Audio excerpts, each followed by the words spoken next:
Kentitok, Chris. Nicuali, Tlascamate. Cualtitok. So let's start with Nimomachtia nos Masehualtlahtol, right? Learning my native language.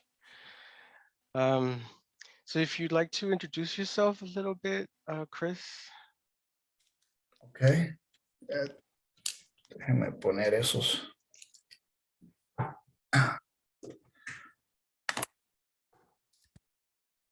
Pues,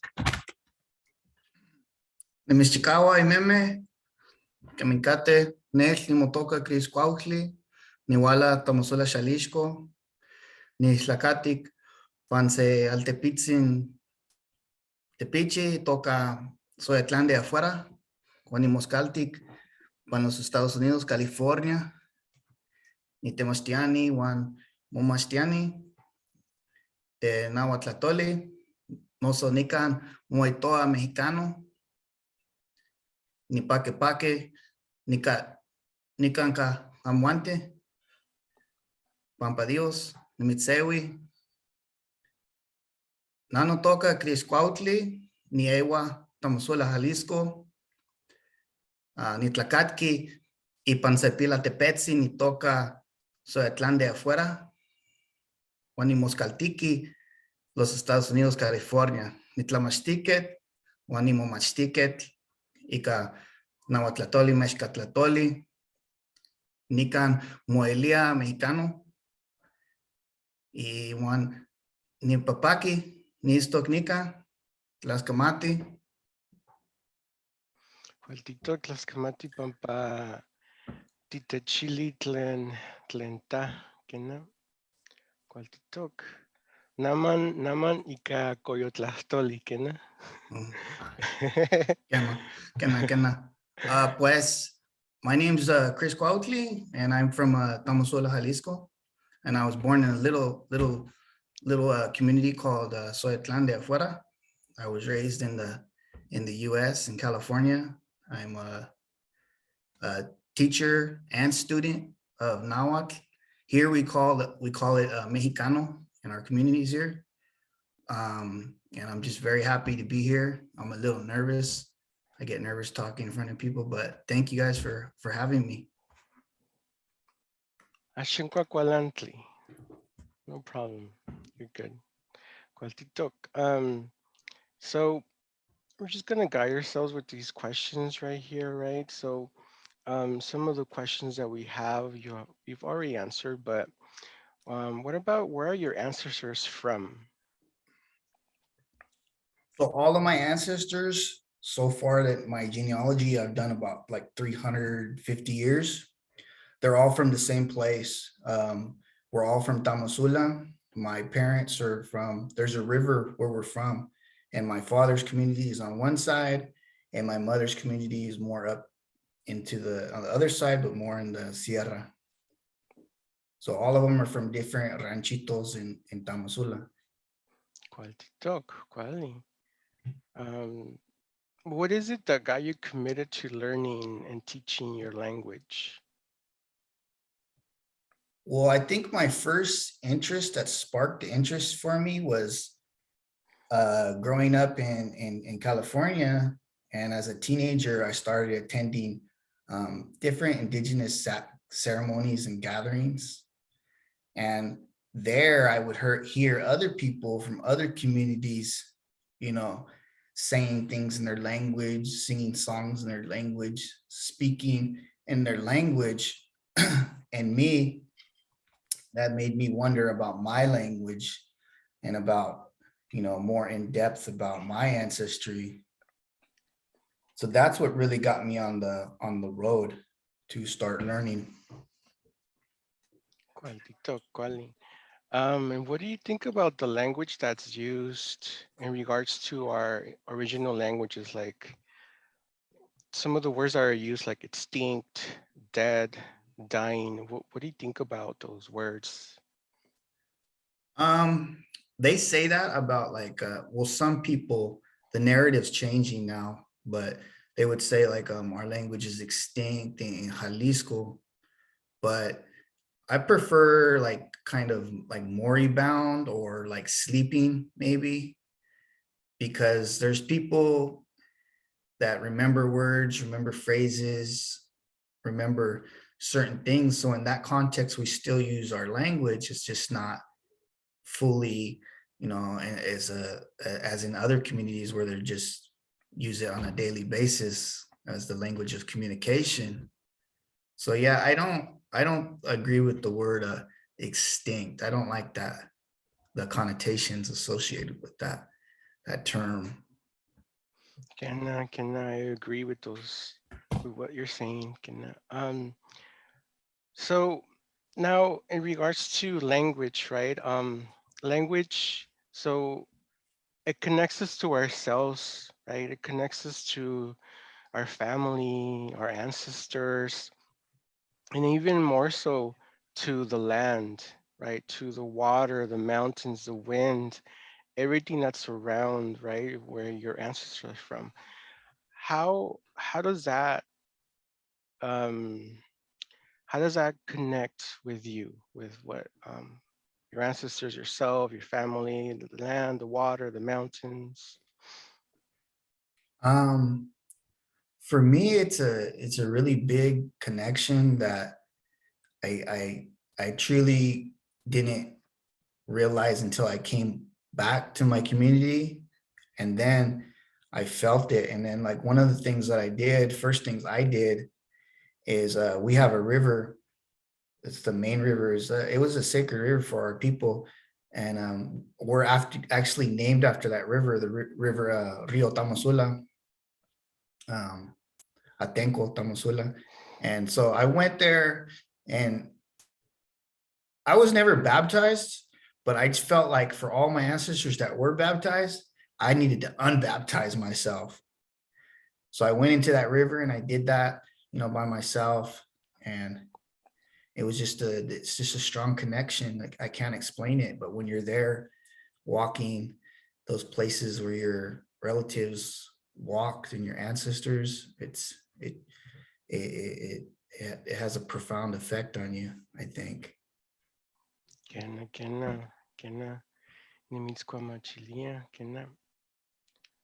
I remember there's also a river close to where my ancestors are from. My family, I still have family there in Hayamitla.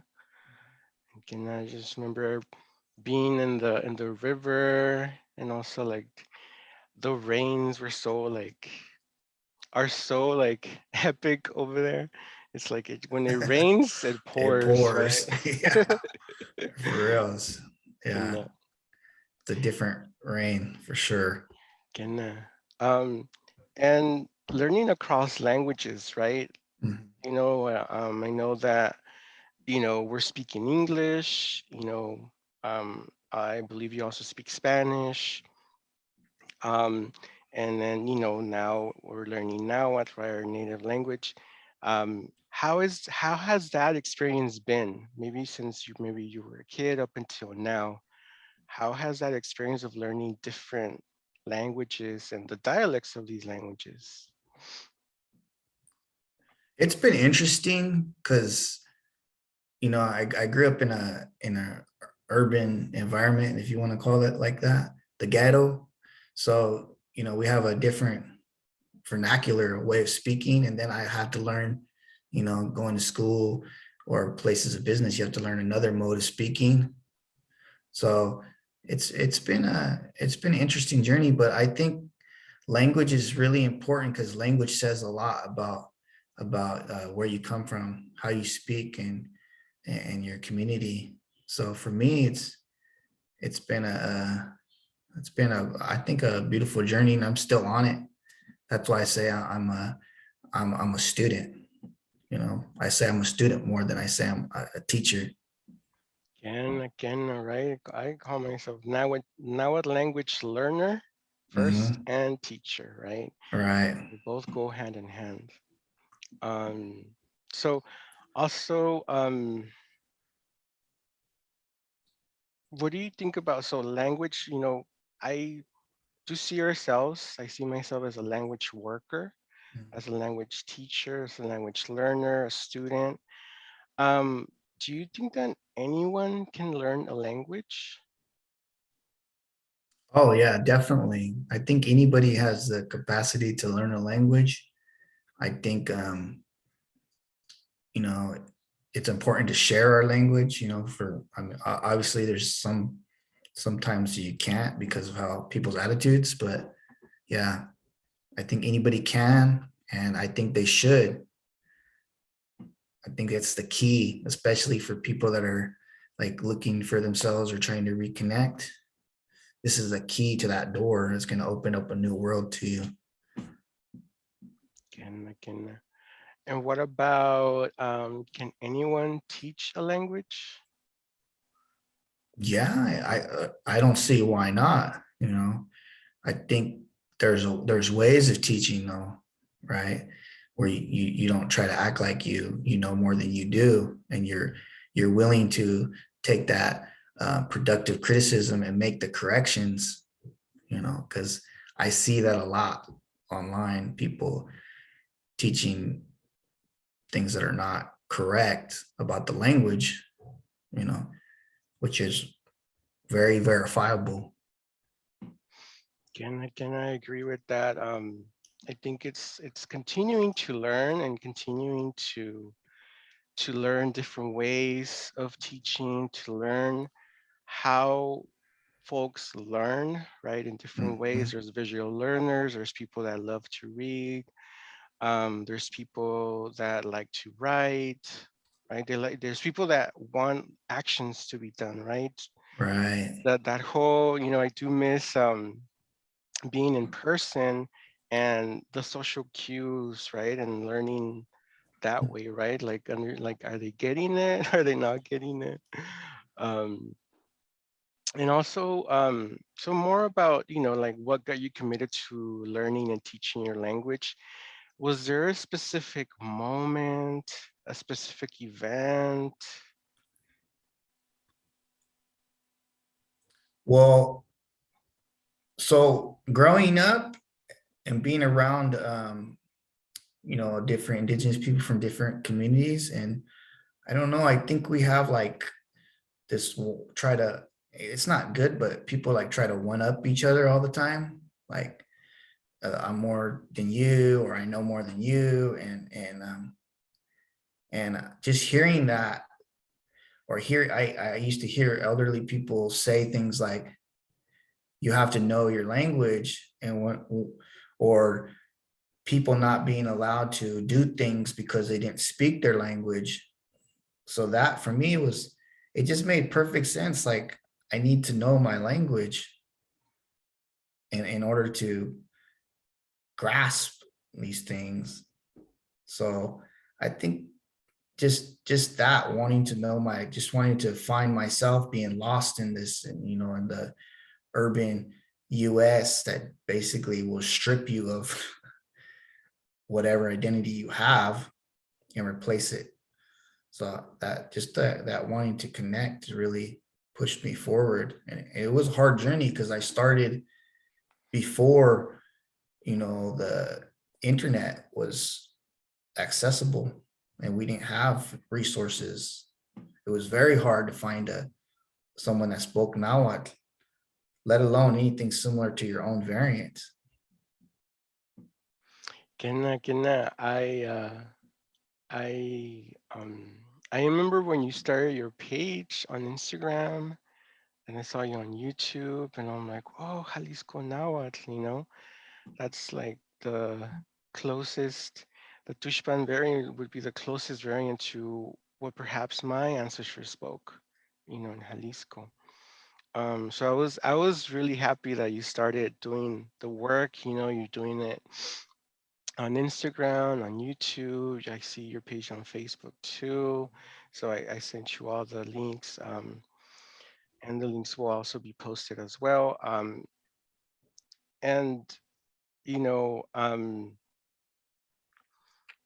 think like it's kind of also, with Spanish, right? So like that became my native language within my family. But then, noticing the different words that my grandma, my grandpa would say, or like just actually just learning, up until maybe like 2016, that like, aguacate and tomate and like, you know, coyote, those are Nahuatl words, right? Also learning that was like, it just like was this huge light that turned on, and I'm like, wow, this is a different path, that I can go to. Um, so how would you describe your language, your specific variant of Nahuatl? How would you describe it, I guess, in comparison to the Coyotlahtoli, uh, English or Spanish? Yeah. Um, well, I'm sure you know, I know you know, and then your students know that. So now it's a gender neutral language, right? So it doesn't have this these overtones of masculinity or femininity. So that's one way I would describe it. And that just knowing that, I think it changes, the way that you communicate. Um, that's one thing, and it's a very descriptive language, like very precise, so like the meanings of the words aren't necessarily vague. you know you can you can if you learn the language well enough, you can understand what certain terms mean. You may not understand the ceremonial language that well. You'll learn it, but again, the terms are not so vague, when it comes to that. So I think it's a very descriptive. We can say anything, we can describe anything in the language, even though sometimes we choose to just adopt a Spanish word into the language, the possibility is there. So I think that's a difference between European languages and Nahuatl. Genau, right? So that also, I guess I did have a little, like, it didn't shock me that it was gender neutral, right? In terms of, this, in terms of pronouns, right? In terms of describing, llamo machtia, right? Can mean Mm. she's studying or he's studying or they are studying. Um, and also being in spaces with other languages where it's that too. Like there is no gender in terms of pronouns, right? In terms of describing an action, right? So that, yeah, for sure, that's something that I really like about most indigenous languages, right? um, and it's something that some folks maybe have a hard time grasping that, Yes. right? Because we're And used to these gendered languages like she is or he is, right? Or in español, él está, or um, and also I think that it's so, for me, being in spaces of language realization, teachers, and how each one, they say that, our languages are land based, right. right? It's Tonancintlali, right? Mother Earth, and Pilatzin, like sacred water, and Hmm. um it also connects us to the land, right? Through my ancestors, I found out that they cultivated, planted Sintli, right? Hmm. And Elotl. And then through them, it's just like, wow, that's something that I could go back to as well, right? Something that I can, you know, maybe take back as well and start, cultivating corn, well, once I get space to, to, uh, um, because also learning, like, my family loves pozole, like they love pozole. mm, And there was a specific corn that was grown just for pozole, nothing else, not for tortillas, not for anything else, but it was specifically just for pozole, and it was a purple corn, right? So it's also me perhaps taking that journey and maybe finding out where I can get that specific type of corn. So yeah, and that way I see that it's completely different to English. The way that I see English, it's more like logical. It's like think with your head, Right. numbers. Mm, And it's just, well, we speak English because of colonization, it's like it's right. around the world. um, so as a language student, how would you describe um, how you've been able to learn? How would you what are the best ways that have that you have found are good for you? Well, the ultimate best way of learning any language, I think, is just full immersion, right? Like being in the community or around people that speak the language. That's not always possible. That hasn't been possible for me a lot of times, Hmm. especially with my own variant. Hmm. But so for me, I like to say that I I live my language. I like breathe it because every day I study it. I study some. I don't even have time to make a TikTok because I'm tired after after I just been just I'm just studying. I talk. I do things and work on some things that we're working on. But every person is different. I think every person has to find what works for them. Um, for me, it's repetition, um, writing things down. Um, and the other thing that I like to do is translating things, taking a text, a story from Nahuatl, and translating it to English or Spanish, and vice versa, and then checking my translation with the actual story. For me, that's what works for me. Other people will have to find what works for them, but there's lots of methods. Yeah, for me, it's videos and audios and songs. Mm, Um, songs. Mhm. yeah, diving into it, right? Diving completely, immersing yourself in it, thinking in it, right? One method that I've has worked for me is translating what my mom says, translating what my uncles say, what my aunts Mhm. say as they're speaking. I noticed that like my relatives, they usually say a lot of yo y le dije, and so I'm thinking in my head, Nikili, Nikili, or me dijeron, Mhm. Nechili, Nechili, Chile.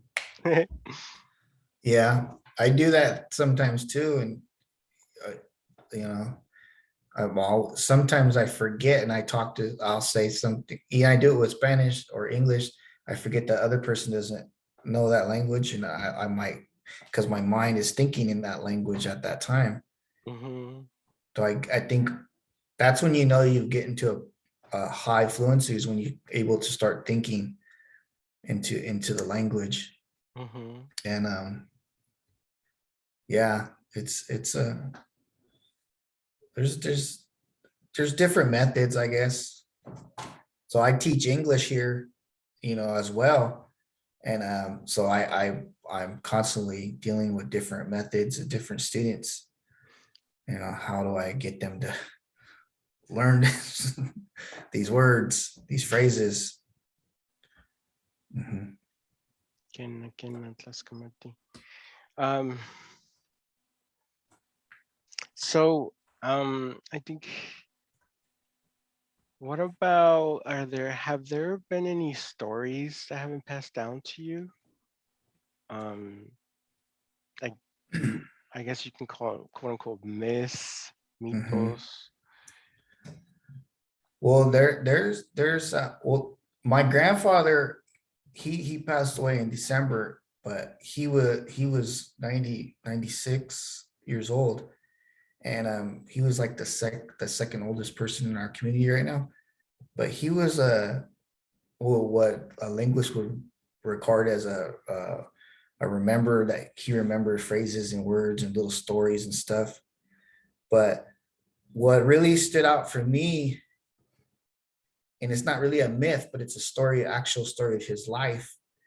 And a lot of people, and even my uncles, nobody knew about these things. Is that how they used to cultivate the copal when he was a kid?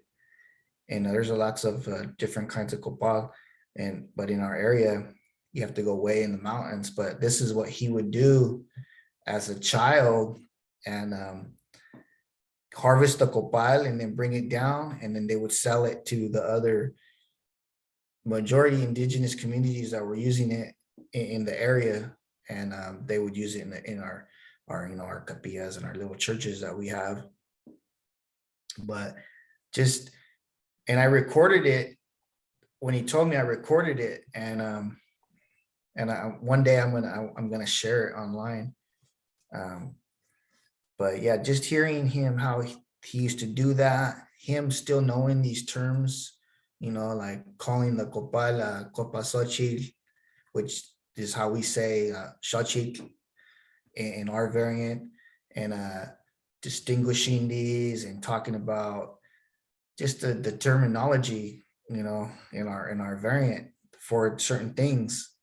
That was like, and I was glad I captured it on video doing my interviews with some of the elders.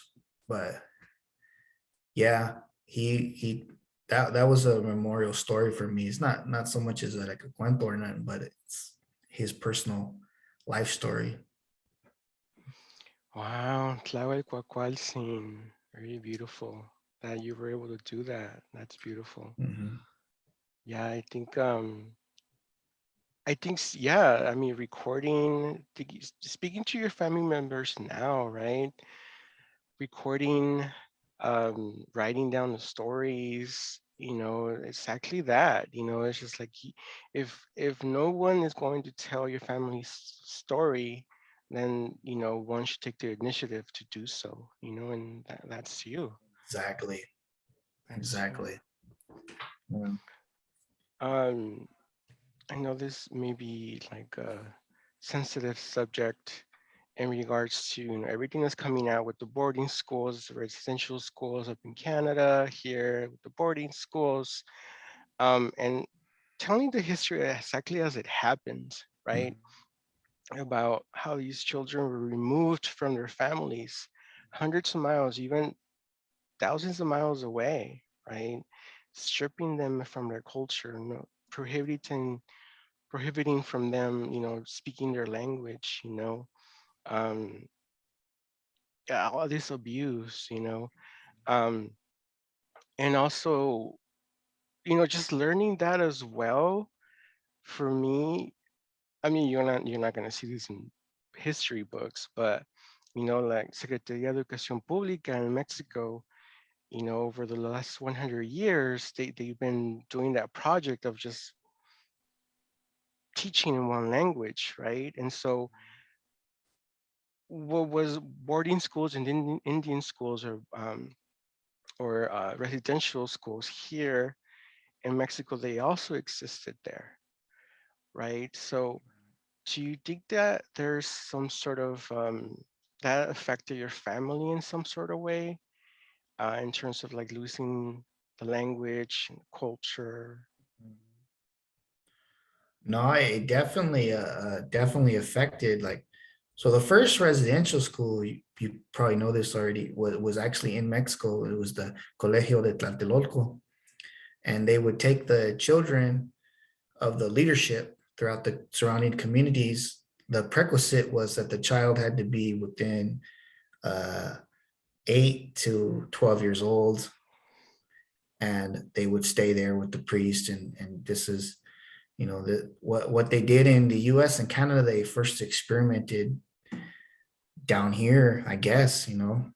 Logically, that's what I assume, since it's the Catholic Church primarily, and other offshoots. But yeah, my grandfather, he told me that um, so our language, so my community is here, and then there's Tuxpan, and there's other smaller communities. In Tuxpan, they lost their speakers, and the last speakers were like in or maybe early 90s, the last speakers, fluent speakers. Um, and then same thing with some of the other communities. In our community, our last speakers, fluent speakers were my grandfather's parents. And he was telling me that he remembers in his grandparents, everybody was speaking the language. But after, basically after the Mexican Revolution, they implemented this education process, and it was just strictly, Spanish, and everything, those things were frowned upon, you know. And we have a lot of people that moved into our area from other parts of Mexico that weren't necessarily indigenous or connected to anything like that. So definitely, it's a hand in hand. Uh, I don't like talking about it too much because it kind of gets me angry and sad. But yeah, definitely there's a connection, and there's still a stigma. Here in Mexico, there's still a stigma against people that speaking their languages, or phenotypes, appearances, you know. But it's something I think is changing, you know, which I'm happy about. Right? I think acknowledging the actual history, how it happened, without it being, whitewashed, or just from the settler point of view, from Right. the colonizer's point of view, right? But also turning it around and, taking back our languages, taking back our traditions and culture, right? Um, is a way of healing for us, healing, because that trauma is passed down, intergenerational trauma is real, you know. Um, and yeah, it's a sensitive subject, and I'm gonna be completely vulnerable here. Like, there are times when I feel this deep sadness sometimes, like a lot of sadness, and I just start crying, Mhm. so, I think it's from that, it's from all the trauma that has occurred in my family lineage, because that also occurred with my family, just thinking about the oldest ancestor that I know, how that affected them, how it trickled down here, but Yeah, mhm, especially like in Jalisco, where our ancestors, that was like a war zone, and mhm. a lot of people they don't really teach it in the schools that much, but there was a lot of, and quickly too, you know, with all the different wars. So Yeah, no, right, just recently learning about the Cristero wars, right? And how that happened and how it affected my family. There was the men and the family were killed, you know. So there was a lot of folks in my family that did not have a dad, no father figure. And it was because, they want to just take the land, and take all our resources, just the continuance of colonization, right? Processes that mhm, have occurred, are still occurring.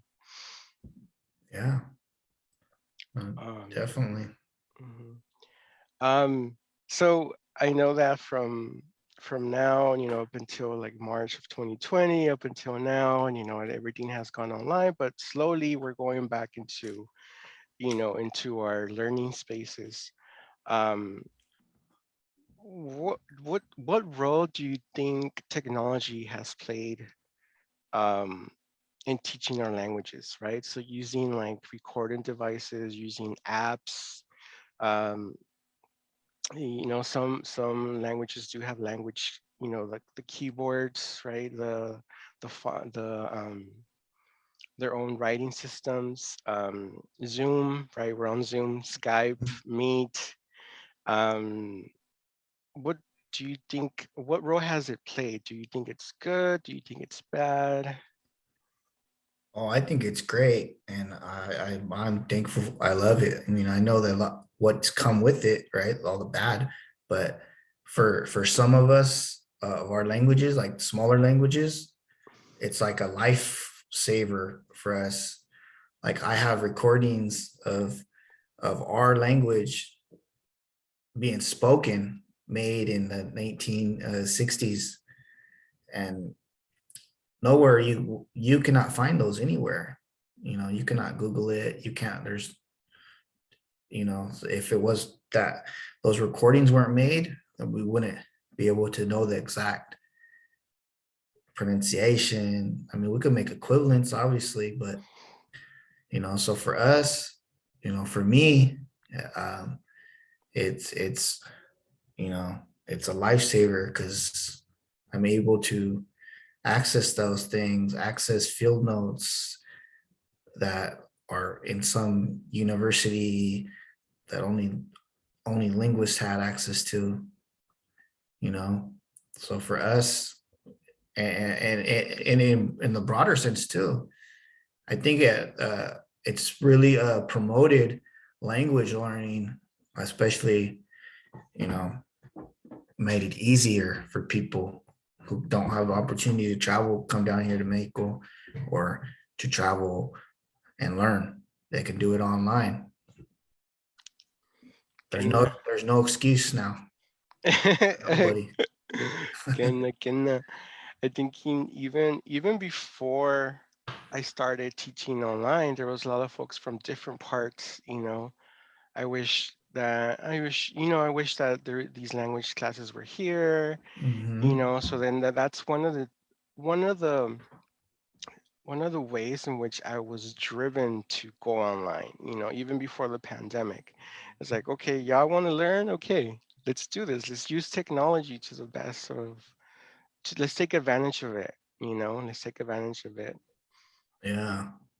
And you guys are doing like your collective is really inspiring for lots of people, and lots of people are learning from that, you know, and bringing the communities from Mako, to assist and to lead. I think that's important, is to in language learning is to learn, let be considerate and listen to the communities, that the languages come from, the speakers, because sometimes we forget our privilege, you know, coming from a different, background, I guess. Yeah. So I like that a lot. I really respect that, Mhm. what you guys do. It motivates me to try to do some, I'm trying, you know. No, quali. Mm. Uh-huh. Hmm. Quali Tekit, good job. No, I think that that's also as well. I think it's not just us. I'm gonna throw out to Rutas Compartidas in Mexico too. Rutas Oh, yeah. Compartidas too. And Yolitia Totlachtol too. I think like as opposed to like 6 years ago, there's so many language teachers out there now. Yes. And I think that was the point for us to also encourage other people to do this work. You can do it too. Mhm. Um, but but we inspire each other too. I know you've been doing the YouTube videos, and I saw the last one's like 2019, so it's been a Yeah. few years now. Yeah. I think the last year or something. I've been working on the because I've been compiling. I'm not that tech savvy, so I've been compiling the dictionary, which is finished, but I got roadblock because I got to convert it to Word, and I don't know how to do it, and I keep doing it, and like literally hours of trying to convert this document so I could just upload it to Amazon Kindle. And so it's but we're working right now. I'm working on the Como Hablar Mexicano, and for we have some schools down here. We're gonna try to get it in there and to teach our art variant, within our region. So I'm proofreading it now, and so I just haven't been. I've been wanting to, but it's just I gotta finish this. I gotta finish this. It's hard work, you know. Yeah, yeah. Yolik. Slowly, Yeah, slowly slowly, but slowly. surely. Yeah, because I see your slides and some of your stuff you're doing. I was like, man, that's a lot of work. People don't realize that's a lot of work, and you Hmm. guys are doing it. And I'm just like, I gotta get like Gui and Jan, and these guys are like masters of this. Yeah. um, well, I wouldn't call myself a master, but like, it's also been like a lot of trial and error. Because Exactly. I think I told you when you interviewed me last year, like there was times in the middle of the class, like, oh no, this is not working. You gotta improvise. Yeah. And But also ever since that pandemic, like being in spaces where I can learn different methods, and um, and just accommodating a lot of different types of learners and also different ages, from like preschoolers up into, elders. So it's different, ways. So I know if y'all have any questions here, you're more than welcome to ask. I'm going to ask you one last question, and okay, then we can go on to questions from students. okay, Um, gonna. Keeping ourselves healthy. I think that's one important thing that we have to do for ourselves to keep doing this work. What kind of things do you do to stay healthy? Well, the main thing I do is my diet. I mean, I go to the gym, obviously 3 times a week, and or 2 to 3 times depending, but it's diet. And I really made a shift. Like, in Mexico, they eat a lot of carne asada and todo eso, pero I'm like, I'm kind of like 85% um, vegetarian, you know, and I try to focus on ancestral foods in my I eat a lot of beans, and I love beans, and different things that we have here. But that's one thing, for on the physical. And then, I also try to feed that spiritual by just going out into the land. Like, I'm gonna go crawl in the sweat lodge here in a couple hours Vale. and do that.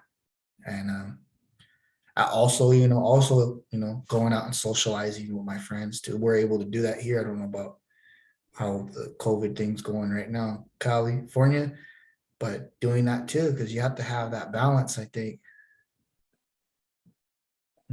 socializing with your family, friends, nature, nurture, all those things. Can I do all of those Mhm. things? Yeah, definitely something that we've slowly been able to gather in person in the beginning of the year and then this past time in this museum. So slowly but surely we're gonna come back. Quali. So I see that Carmina has a question. Hi, thank you so much for doing this work. I'm one of the people whose ancestors spoke Jaliscan Nahuatl variants, and I've been told they were extinct. So I took the day off to be here today. Were your primary teachers in your family? Are you in Mexico for language immersion reasons? Okay, so I live in Mexico. Um, the primary teachers were not necessarily family because the language is in a state of what they call, moribund, meaning there's only people that remember certain phrases, traditional greetings, some words. So my primary teachers have been well, I would say linguists, the research that we have, the audio recordings, interviewing elders that were the remembers, and then talking with my linguist friends. I have a lot of linguist friends, and some of them, all of them have helped me. So those are the primary, because we're trying to. So for the variants in Jalisco, as far as modern variants, we're basically in a state of reconstruction. What's interesting about Jalisco now, what many people don't know, is we're the only region outside of the central region of Mexico City that has a colonial vocabularies. So they have all the vocabularies of what they call classical Nahuatl. Like they don't even have that for the Huasteca Nahuatl. They're using modern research and dictionaries and stuff. So we're one of the few that has that from 1692 is our oldest one. So we have all the available material, but it's people that are willing to do the work, and it's not easy. Again, it's hard work. Mhm. Let's see. Anybody else has a question? You can type it in the chat, or you can Matt.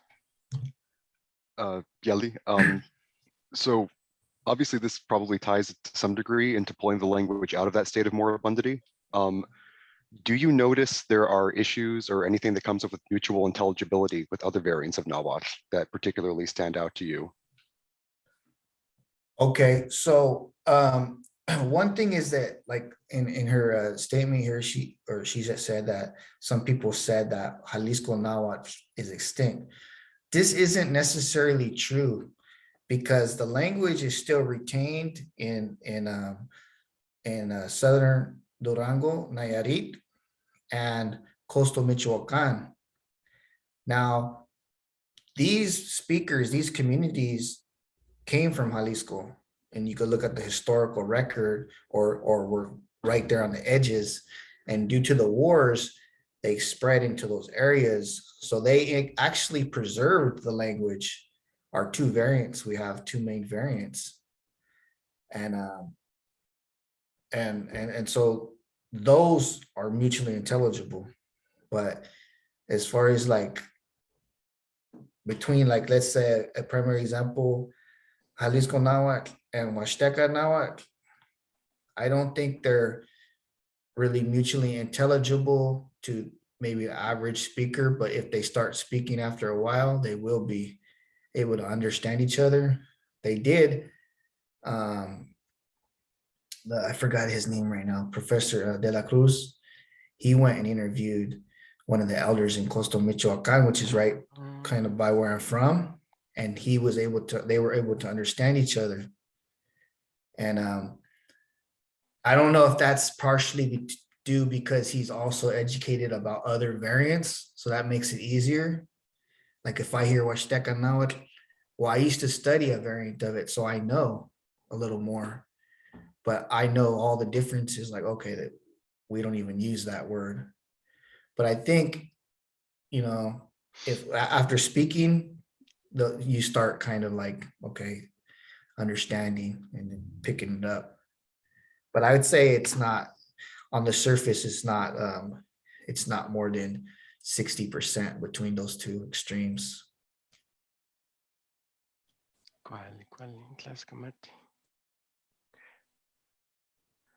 And that's another project we could do, like another video, right, where you can compare, right? Oh yeah, I want to do that with you. Let's do it. Do a comparison, and because I seen the other brother, I forgot his name right now, from the Huasteca. He did one with the brother from Pipil.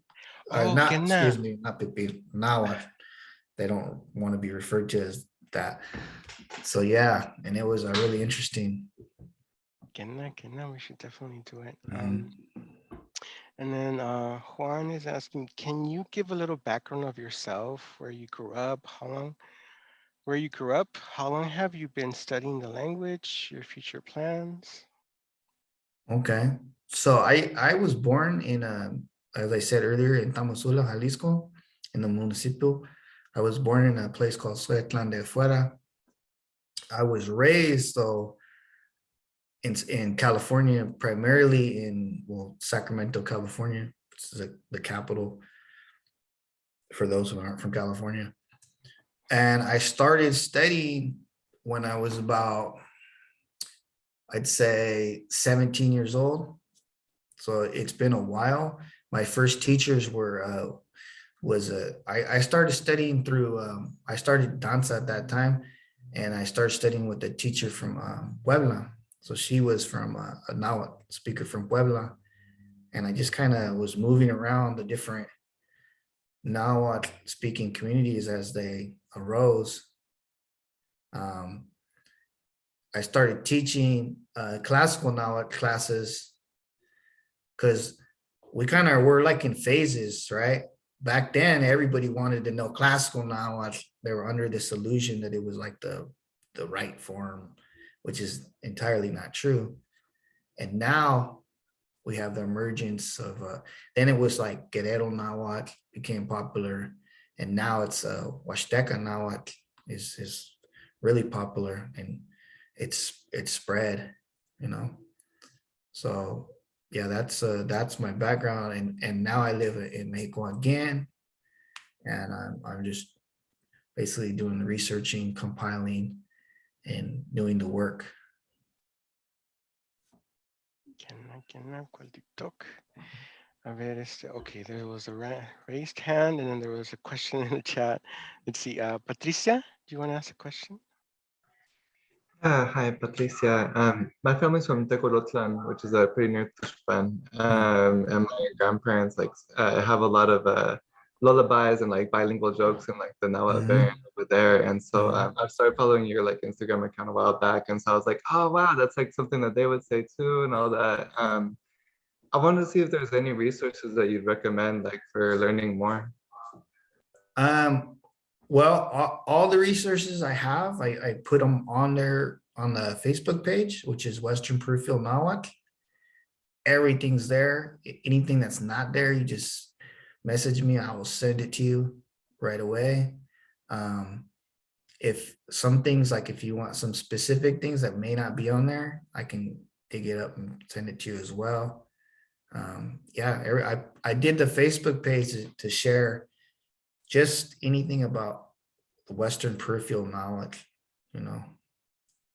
So if you look, I don't know if you have Facebook. I know that's kind of dying, but yeah, you can just go to that. I'll look on there, especially if there's any like songs too, because I'm trying to like, you know, connect like songs I heard growing up and all that. Yeah, the songs, the thing about our songs is there's not that many like as recording that are recorded. The only one is like the Papakis songs, which is we do have some recordings of those.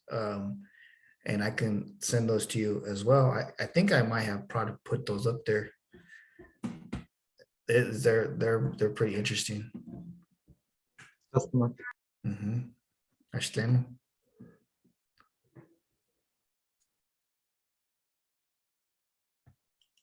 You're on mute. Only means kaki. No chipa. No chipa pano in. I put all the links in there. So YouTube, Instagram, Facebook group, right? Sitting down and just looking at all those files. Yeah.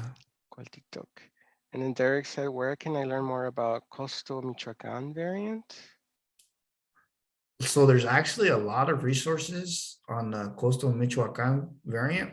It's a lot more than Jalisco. It's pretty much the same. Again, on that Facebook page, I pretty much probably put everything that's available online on that variant. There are some YouTube videos with speakers, a couple, maybe like 3 or 4. The Bible is in it. Like, I'm not a Bible person, but I listen to it just for that, you know, to hear it. So you can have there, it's on an app. You just look Bible Nahuatl, And you can specifically look at the Michoacan, coastal Michoacan one. And you can download it also for free, the text. But again, I have countless. If you send me a message, I'll send you a whole big old folder full of Michoacan stuff. Nahuatl or Mexicano, as it's called there as well. Cualtitoc, Tlascamati. Cuali. Anybody else want to ask one more question and then we'll wrap it up?